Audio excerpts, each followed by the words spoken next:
আসসালামু আলাইকুম। ফরিদপুর থেকে সিলেটের দূরত্ব প্রায় 350 কিলোমিটার। এই দূরত্বের সাথে ফরিদপুর আর সিলেটের কালচারে অনেক পরিবর্তন আছে।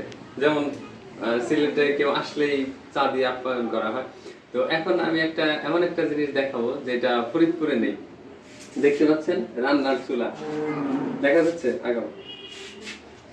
আমাদের ফরিদপুরে কিন্তু মাটিতে চুলা বানানো হয় এবং বসে বসে রান্না করে। আর এইখানে ঢালাই দিয়ে উঁচা করে চুলা বানানো হয়েছে এবং তার উপরে ইট দিয়ে এবং মাটি দিয়ে লেপে চুলা বানানো হয়েছে। এখানে সবাই দাঁড়িয়ে দাঁড়িয়ে রান্না করে। ইট দেওয়া হয়েছে এখানে, তারপরে আবার মাটি দিয়ে লেপা হয়েছে এবং উপরে এই যে জায়গাটা এখান দিয়ে ধোঁয়া বের হয়, বিশাল বড় জায়গা। কালকে আমি আরো কয়েক বাড়িতে দেখেছি, প্রত্যেকটা বাড়িতেই এই একই ধরনের চুলা। এটা দেখলে বোঝা যায় যে আমাদের দেশে কত বৈচিত্র্য।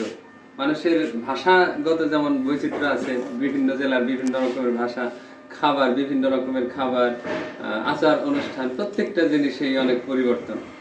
এই জিনিসটা যারা আগে কখনো দেখেননি এই ধরনের চুলা, কমেন্ট বক্সে জানান।